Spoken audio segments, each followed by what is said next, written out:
let's get started. I'll do a soft start here. First and foremost, I want to introduce my amazing team members, and I'll introduce myself to those who don't know me as well. My name is Carrie Lynn Larson. This ROI Estimator is a brainchild of mine. It's been a real passion project. It's been something that I have used to scratch the intellectual part of my brain, analytical part of my brain that as an IO psychologist just has to be scratched sometimes, but as a coach maybe doesn't get leveraged quite as much. Just a little bit of history for this ROI estimator. It came out of a book that I wrote with a colleague many years ago where we talked about estimating the ROI of coaching. The book is called The Coaching Companion, and we wrote a chapter in that on that. And then people started to ask us if we could develop a tool around it. And so the first tool was really focused on coaching, and that's still the largest use case for it. And yet now we've broken into measuring the ROI of a variety of different organizational and talent development activities. So we're really excited to be presenting all of that today. And next up, Erin Greenwell is an incredible virtual sidekick. She's so much more than a quote unquote EA. She created our beautiful cohort reports that you'll see today, beautiful information displays, ways of displaying our data so that they really land with our stakeholders. She created our website. That's plural for me because there's a few of them out there. She crunches data. She's analytical too. She has incredible attention to detail. I miss everything. She reviews all of our deliverables. She's really all things. So thank you, Erin. And Amos. Amos is an equally incredibly IT professional. He's become an absolute mastermind in Jotform. Jotform is a super powerful platform. You've probably heard of it.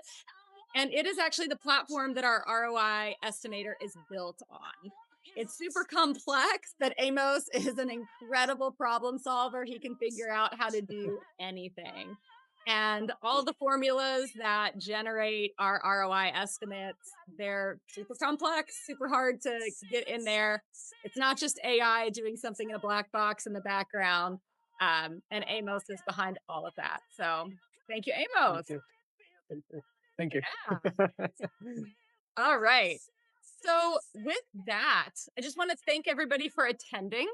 And as a reminder, we'll be giving away a free cohort report to just one lucky viewer. We're going to leave that open for the next week or so. So anybody who watches the recording or participates by next week, April 21st, you'll be in the running for that. And Erin is going to, yeah, she already did. She pasted into the chat a couple of links to put your name in the hat for that. So the first link is if you are a company, if you're an HR or talent team or just leadership at a company and you want to use this internally at your own company, that's one. And then there's a separate link if you're a coach or a consultant and you're interested in using it with your clients. All right. So with that, we will kind of transition a little bit from party mode and I will get into our content. All right. There we go. So launch time. I want to start by describing a little bit of our why we did this in the first place. Really what we see out there is that my entire career has been in leadership development specifically and team dynamics and talent development, organizational development. It's much broader than that, but really across the whole suite as an industrial organizational psychologist, what I see is companies investing a lot in their people and in their systems, but really struggling to answer that question of was it worth the investment? How do we know that this is worth the investment? So that's the basic question that this ROI estimator is built to answer for organizations really around the world. Just to give you a sense of what it is, if you're brand new to it, it's a data-driven and a very research-backed tool. It's a web-based tool. It shows the impact, including the financial impact, that gold standard of all sorts of organizational and talent development activities. It's really based on development. So anytime that you're doing something that would change your people, it could be a leadership development program, it could be some sort of change management initiative, it could be employee engagement related. Any talent program, maybe you're teaching people to communicate more effectively, have better conversations. There's a million different applications for it. But really, the core of all of that is that you're wanting to impact your people in some way. You want to help them grow and develop, and you want to know what is the return on investment of that activity. We have designed this to be very affordable and very quick and easy to use, because what we've seen is that that is a major barrier to measuring ROI. I have taken so many classes, etc., in program evaluation. I've done program evaluations. You go to conferences and I see books this thick and 6-month-long certifications on measuring ROI. And the bottom line is that that's not accessible. It's not going to happen for a lot of organizations. It's not going to happen for a lot of firms that want to be able to measure the ROI of their work within organizations, because those organizations can't pay for that. They're paying enough for the activity itself. They often don't have the extra resources to cover the really exorbitant amount of time and energy that it takes to use some of the classical methodologies, which are very much based on being able to pull data from systems within the organization. So what you'll see today is that our methodology is actually quite different, and it makes it very accessible to organizations and to coaches and consultants. This graphic here is just one of the data displays that we have on our cohort reports. This shows across a group of people who participated in an activity where the ROI came from. And this is pulled from an actual report. And to some extent, it shows a similar pattern, a common pattern, I'll say. Developmental activities, they often generate a lot of return on investment from retention. And then engagement is also a really big driver of ROI. Capability drives ROI. Resilience in some contexts is really important. Agility, your ability to respond effectively to change, especially in the world the way that it is increasingly becoming. Communication. And then we also measure these other areas, which tend to be smaller in terms of their impact on ROI, but are still really interesting to see and to measure. And they may, in fact, be one of the reasons that you're doing an activity and therefore be a larger piece of this pie. But for example, strategic thinking, your network strength, like that's actually really key in something like a mentoring program. Efficiency, there may be specialized skills that you're trying to help people develop, and maybe that's a bigger piece of the pie sometimes. Self-awareness is really big when it comes to coaching, for example. So that's a bigger piece of the pie in some contexts as well. So I just want to share some of the insights that we've gained so far. So this is ROI 2.0 that we're celebrating today, but we've been doing this for a while. We launched the first version of this tool, which was Excel-based, 7 years ago. And after using that for a while, Amos helped us build this out on a platform. Version 1.0 was platform-based. And over the last year and a half, we've collected a fair amount of data using that version 1.0. So the first bullet point on this insight so far slide is probably not going to surprise you. It's that when people see ROI data, there's a lot of skepticism about it. And it's true for the skepticism about the high ROI percent rings true for our tool as well, because sometimes the percents are really high. The thing that you see sometimes with other tools out there is a big black box. Like you have no idea where this data is coming from, and that really increases skepticism. So the way that we are addressing that skepticism is, number one, trying to shine as much light into that black box as we can. We're giving you as much data as we can to show you where the numbers are coming from. And when you do that, It adds a lot of face validity to the data that you see. So, for example, companies know how much they spend on turnover. They know the cost of replacing a really good employee. And so when they see that a certain activity convinced maybe 3 out of 10 people in a program to stay with the organization for at least another year, and then they see that number attached to that, actually, that makes sense. It rings true for them. And so by giving you more data, we can reduce the skepticism.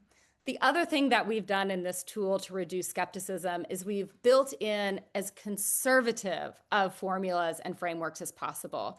And one of the things that's new about version 2.0, I'll say it again later, is that we've built in formulas to reduce the overlap between the different dimensions that we're measuring. And oftentimes, what makes ROI percent so massive is that it's affecting a lot of things. And if you just sum up those things, then the overall ROI is much bigger than it really should be. So we're doing our best to reduce the overlap between dimensions and create ROI percents that don't actually look ridiculous. So the other thing that we've learned, our insights, is that absolutely every domain that we've included has been applicable, not for every person's development activity or experience, but across our data set, there's nothing that we're measuring that hasn't been really important. And again, one of the things that you'll see when I summarize our version 2.0 updates is that we actually have added a number of dimensions. And those dimensions came from, number one, requests from clients. They wanted to see things like self-awareness. And also, they've come from the open-ended comments that people will write when they share about the impact of an experience on them. So we've been able to add some dimensions based on those things. I mentioned this a moment ago. The strongest financial impact actually across our entire data set is engagement, although retention is a close second. The weakest financial impact is self-awareness, but that's a very distal predictor also of someone's behavior on the job. It's not an immediate predictor like engagement is. We've also seen that people will tell us that a given domain wasn't applicable to them. And this is one of the design characteristics of our platform. So we're not just measuring how engaged are you, we're asking, has this activity impacted your engagement? And people will say like, yeah, no, like I was engaged, now I'm still engaged, right? Like it didn't impact my engagement. And that allows us again to be conservative in our measurement. The only outlier that we found in our data so far is revenue. We talk about revenue and funding. And what we've seen is that that's not applicable to most people. Most people don't actually impact the revenue or the funding streams of their organization because of a development program or even coaching. But when it's applicable to them, it has massive impacts. People will report, being able to win a grant or acquire a company because of some of the support they've gotten from, for example, an executive coach. And they value that at $1 million or something. And so what we've done is we've actually now taken that as a line item out of our overall ROI because it just skews the numbers too much if we always include it in the ROI. But we still report on it because when it has an impact, it's a really impressive one. We've learned that, as I mentioned a minute ago, you can't just sum up the financial impacts across domains. You have to take out the overlap between those first to do this in the most valid way. And that's something that version 2.0 does. And here's another thing we've learned. Most people assume that the most valid way to measure change is by giving somebody a survey at the beginning of their activity or their experience, and then giving them a survey again at the end. And this is classic talent development. I almost want to say mythology, right? What we've seen in the organizational sciences is that in the context of development, where you're going through a developmental experience, it's actually far more accurate to ask someone at the end of the experience how they've changed. Because at the beginning of the experience, they didn't know what they know now. So, just to give an example, if I am working with a group on having better coaching conversations, and I ask them at the beginning, hey, how well are you coaching your people? People be like, oh, yeah, 8 out of 10. I'm doing great. And then I teach them what coaching people really looks like. Then they're like, oh, but I wasn't doing that. So then at the end of the experience, if I ask them, how well are you coaching your people now compared to when we started this, let's say 4 months ago? Then they can give me actually a very accurate estimation of how they've changed. So we've used that to our advantage. And what that allows us to do, again, in the context of being accessible and easy to use, is it's allowed us to just have one point in time where we're collecting data. And that minimizes the degree to which we lose data because people won't do something twice. It's hard enough to get them to do it once, right? We don't want to try to match data before and after and lose the people that don't. And then the other thing that we've learned is that there are people who are really skeptical of self-report data. Our platform does work on having participants in these developmental activities share what their experience was and how it changed them. So that's self-report data. So again, I'll say this towards the end, but one of the things that's really exciting for us is that we are also, within the next few months, launching a 360 version of this. And that'll be a really great asset, especially when people have gotten feedback along the way, and you don't necessarily want them, for example, to take a 360 again, because those don't tend to show a lot of change before and after. But with this 360 tool, you can ask them how the experience impacted them, and you can ask stakeholders how they've seen changes in the person over that period of time. So that's going to be a really exciting asset too. All right, with that, I wanted to share a few case studies, and I'm not going to do that by myself either. I'll kick it off. And then, Sean, I'll ask you to speak to this middle case study. Oh, Sean's not with us yet. Where's Sean? And Jade, I might actually ask you to speak to the last case study here since you're here, and this was with Churchill Data. But let me kick us off. And Aaron, while I'm doing that, would you mind sending Sean a quick email and making sure that he planned to be here, I know, but I can always speak to his too. Thank you. Yeah, you can stop screen share when we do that. Okay, so the case study that I'll speak to is work that we did with a corporate mentorship program. So this program had been going on for quite a while. It was launched during the pandemic because the company was growing rapidly at a time where people weren't actually in the office. And so you've got rapid corporate growth, new hires coming in, but people are all working in the isolation of their homes. And so, especially when people started to go back to the office, they'd look around and their experience was like, I don't even know these people anymore. And this was a company that was built on a really strong, kind of family-like culture. And so it was really affecting morale. And so they started this mentorship program that was just about creating connections across the company. And after the program had been running for about 4 years, we had the champion of that program leave, new leadership come in, and they really questioned the value of it. They didn't really see the application in a very much post-COVID world. And in fact, the original objectives of the program had sort of been met, right? And what they wanted to do was create something else.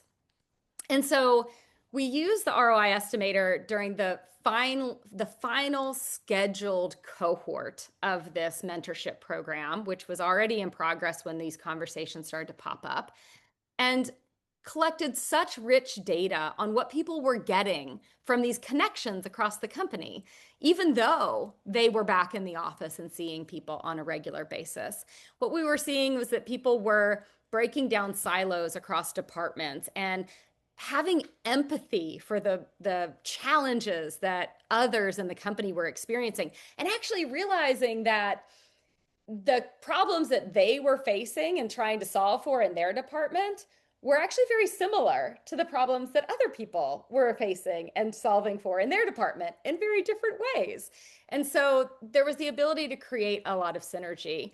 And what they realized is that they absolutely did not want to lose that, even though they needed the program to evolve. So this was an example of how this rich ROI data was able to basically save a program. Instead of it just being slashed and something completely different brought in, it's in the process of being evolved into what the company needs it to become today. So there will be changes, but it's not just going away.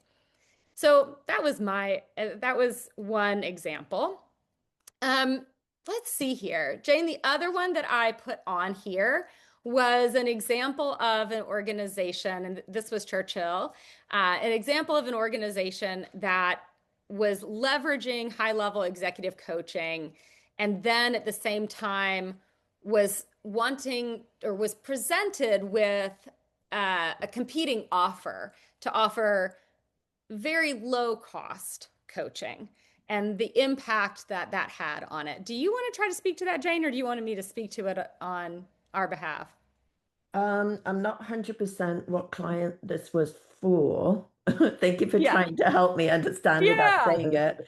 So if you want to make a start and then just ask me questions, that probably will work better. Yeah, sure thing.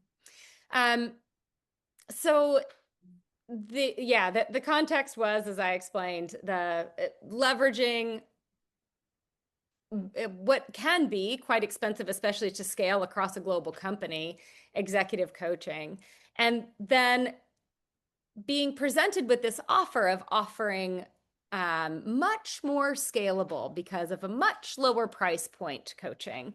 And this was an organization too that had started to leverage the ROI estimator and collect this really rich data.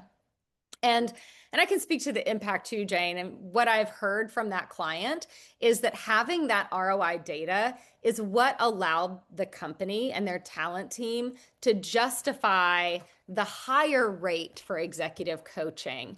And even though they still went with some of that low cost coaching too at a lower level in the organization, they were able to justify the cost that they wanted to be invested for the senior executives in the organization. So I can add a little to that. And I think the piece around what we're seeing across clients is they want more and more data. And we've been asking them for probably the last year to 18 months, what specifically do you want? And at the same time, recommending what we can give them, including the ROI data. But still, it's not been really clear from a client perspective what they're looking for. I think they're still trying to figure that out internally. But I do think because we can offer ROI, it is a great differentiator. And the fact that you're continuously improving the ROI tool and reports, including based on client feedback, is excellent, with the upcoming 360 as well.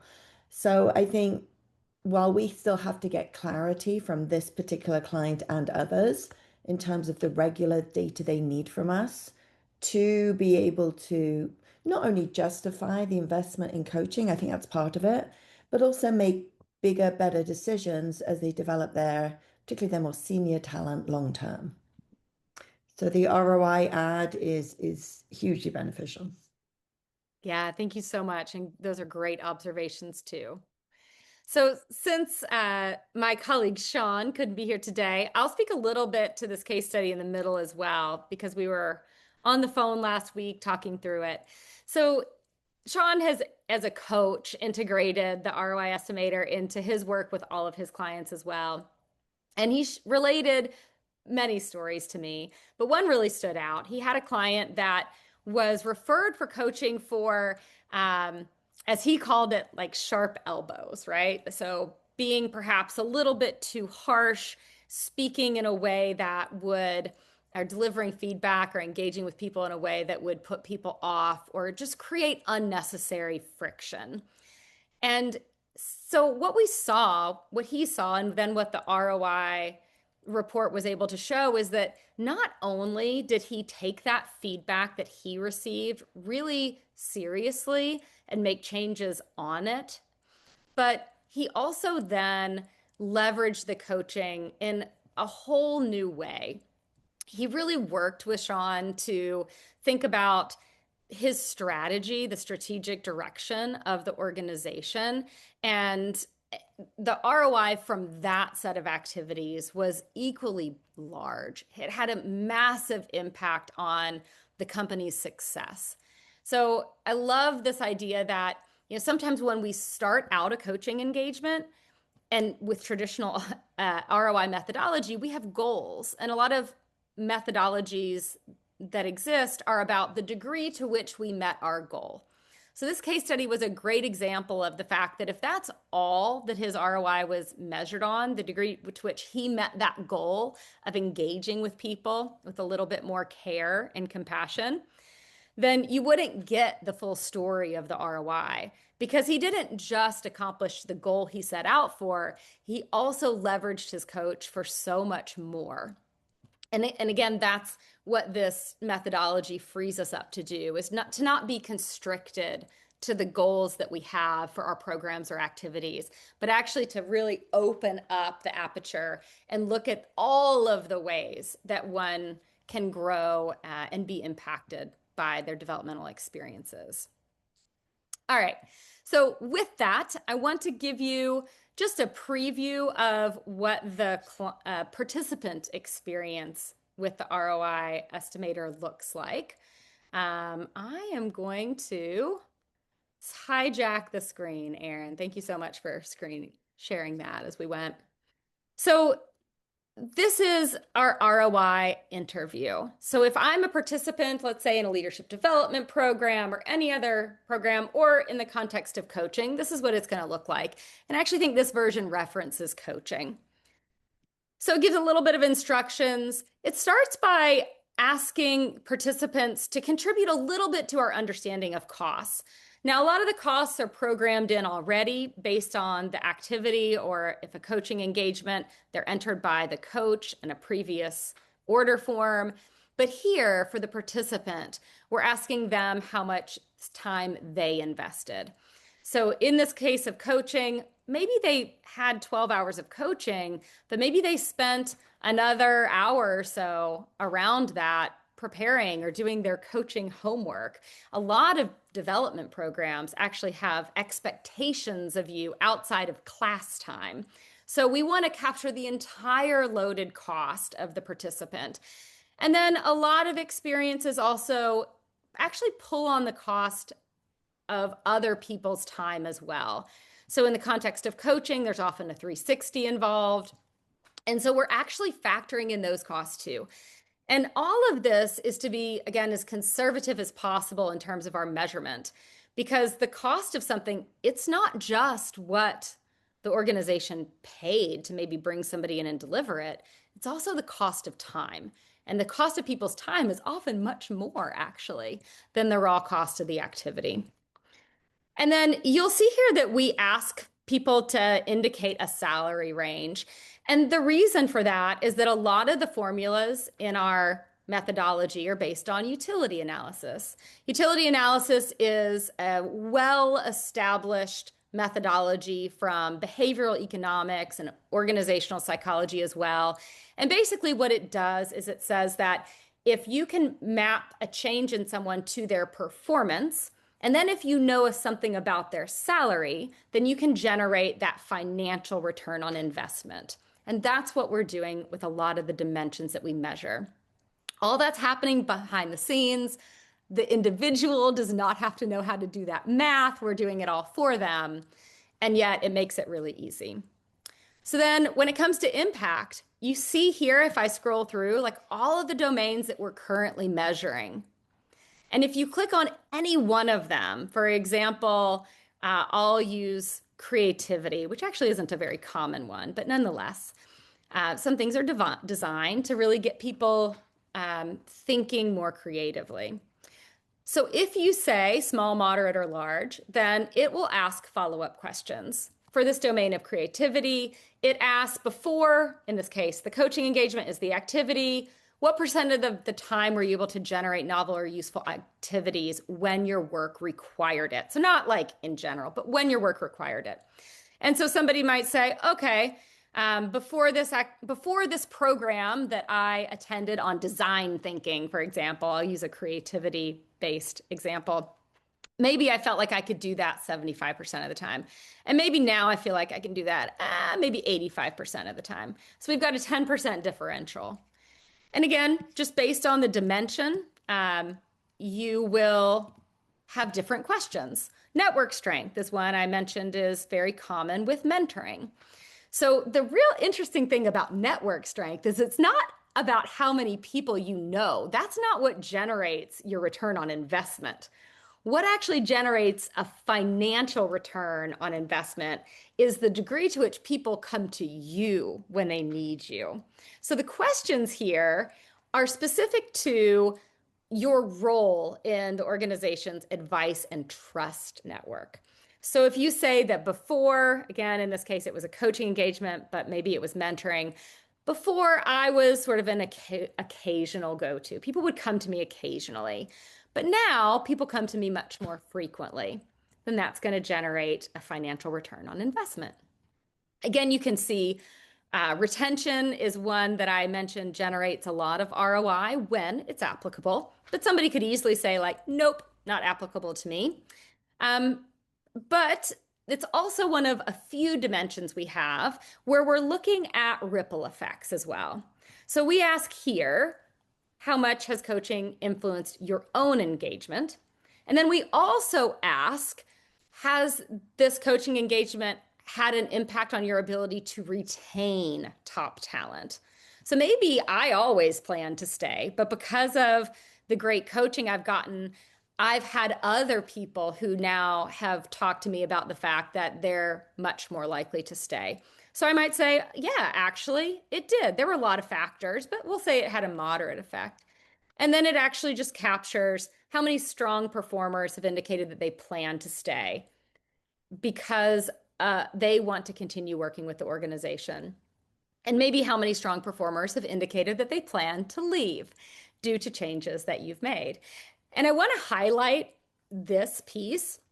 It might surprise you to see it, but actually throughout this entire form, there's always the ability to indicate that something had a negative impact on you.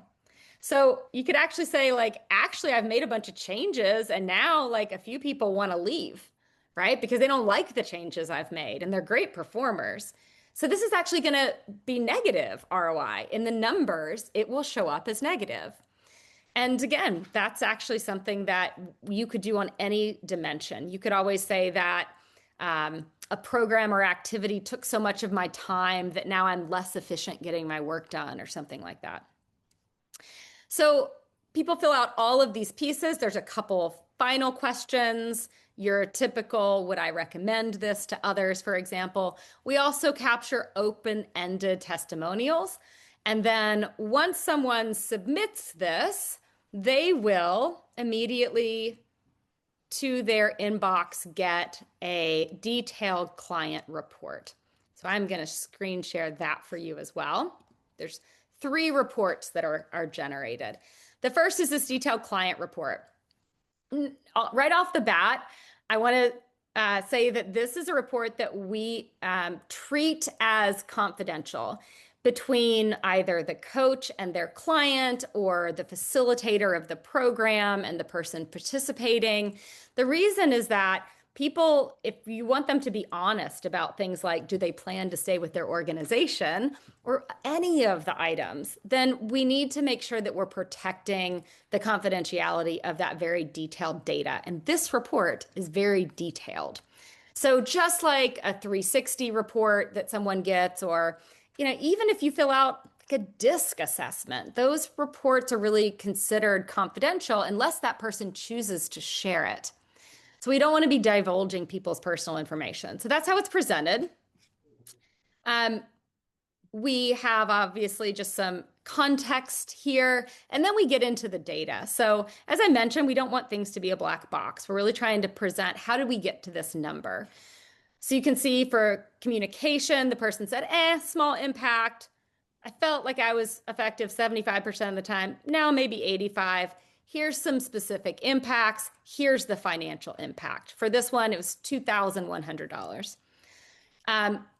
What about self-awareness? Okay, moderate impact, sometimes self-aware. Now I feel like I'm consistently self-aware. Financial impact for this is $500. It's not massive.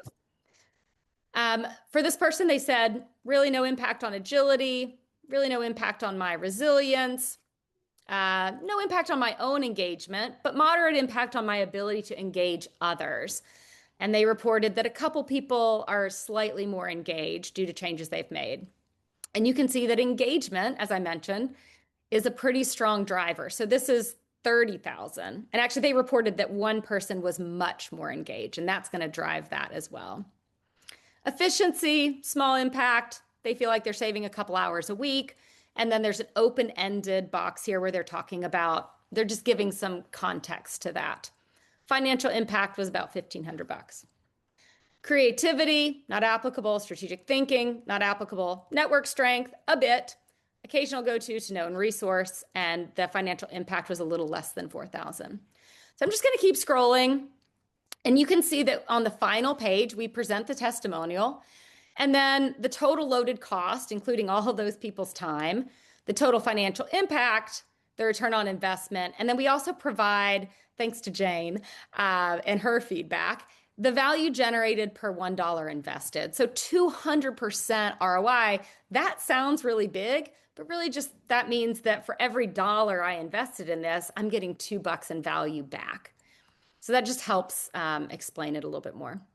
And then what we've also added here is a ton of pages on how ROI is calculated, which much more detail even than I went into today, and how to interpret it, and then a bunch of frequently asked questions that are here. And we keep adding to those too. Every time somebody asks us a question that's like, oh, that's a good question, we haven't addressed it, we will often add that to it.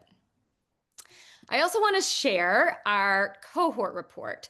So I mentioned that that individual report really should be treated as confidential, but then how does the organization get their data? So once we have data from at least 3 people, which is just a really common standard in report generation, we're able to give this beautiful cohort report. So this one chart is the one that you saw earlier. It sums up everything. In this example, the total loaded cost for the program was a little less than $46,000. The total financial impact, though, reported across that group was $130,000. So it ended up being a little under 200% ROI. But it's very interesting to see how it's distributed. And then we have a page dedicated to every single dimension that we're measuring. So you can even see across the individuals how it changed their capability. Creativity just wasn't applicable to this group. Agility, how it changed their agility and the ripple effect on others. Communication, how they were using it. These are all the dimensions that we provide. Resilience, engagement, again. So I won't go through it in detail. We also provide all the client narratives in this.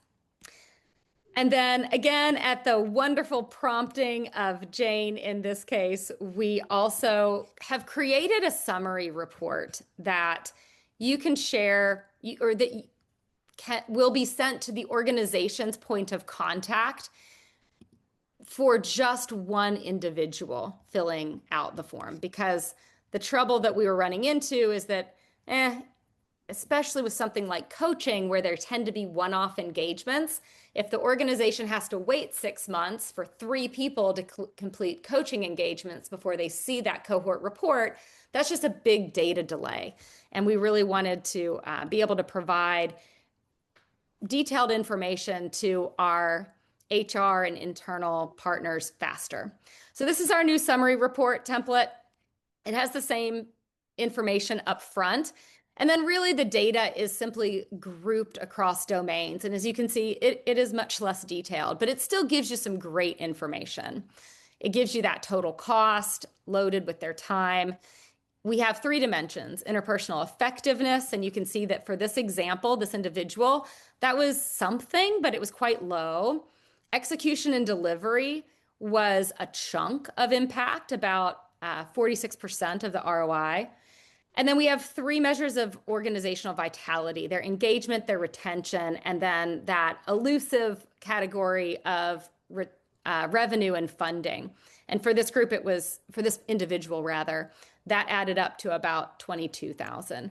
So you can see the total impact and the total ROI for this individual was 155%, a dollar and a half, right? Basically, for every dollar invested.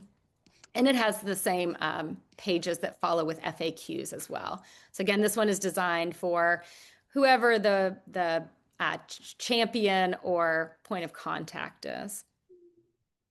All right. So I want to open it up for any questions that you all have, and I'll look at the chat as well. And while I'm at that, Erin's going to just repost those links into the chat for our free cohort report. And then before we end, I'll also tell you what's new for us. But any questions before I do that?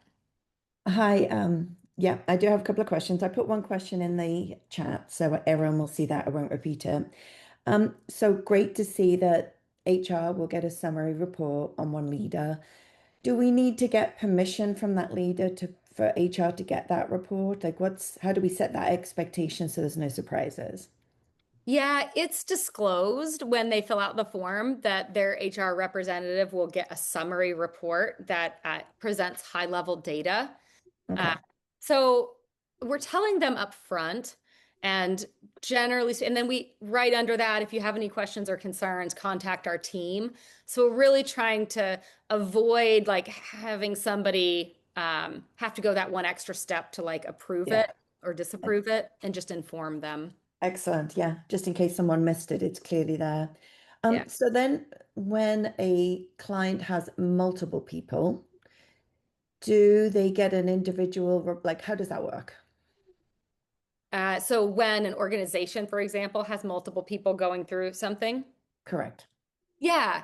So in that case, if it's all concurrent, so for example, just Friday, we closed sort of had the deadline set for two different organizations that were doing different programs.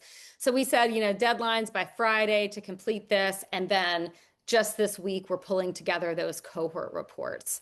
So we're able to generate those cohort reports pretty quickly when we set a deadline for people to complete it. Is that answering your question?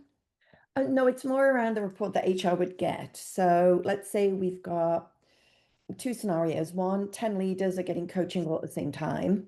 Would HR still get 10 individual reports and an aggregate, or just the aggregate? Like what are the options? Yeah, I'd say that they can absolutely get 10 individual reports and an aggregate. It's probably up to them what they want. And will you share with us? I'm not sure you can go through it today. Like, does that change in terms of cost when you're creating more reports? So the only thing that has a cost implication is if we are doing multiple cohort reports, like breakout reports. So because the summary report's automatically generated and sent. So that's nothing. But when we're summarizing data across a group of people, that's where there's a little bit more of a hands-on approach, at least currently.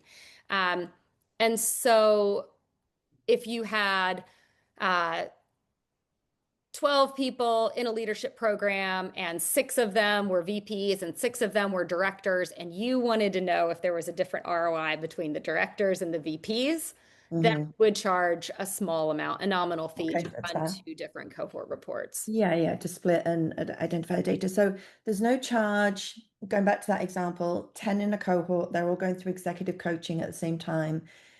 They'd get their individual reports. HR would get 10 individual reports and an aggregate automatically. Yeah, exactly. Great. And an aggregate is still three people or more. Exactly. Great. Yeah.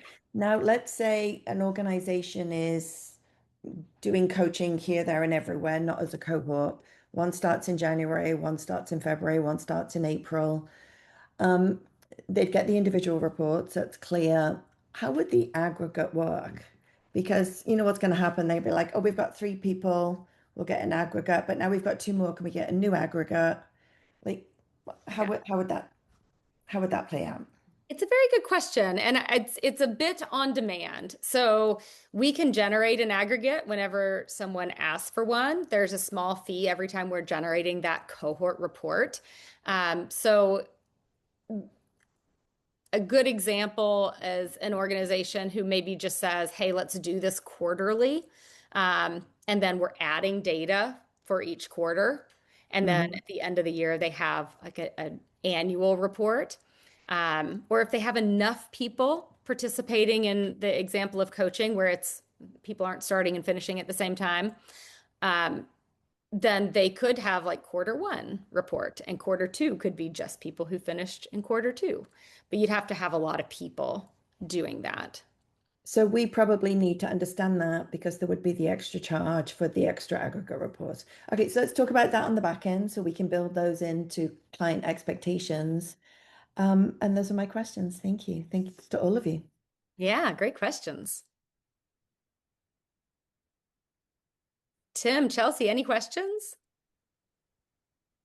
Not from my side. This has been really helpful.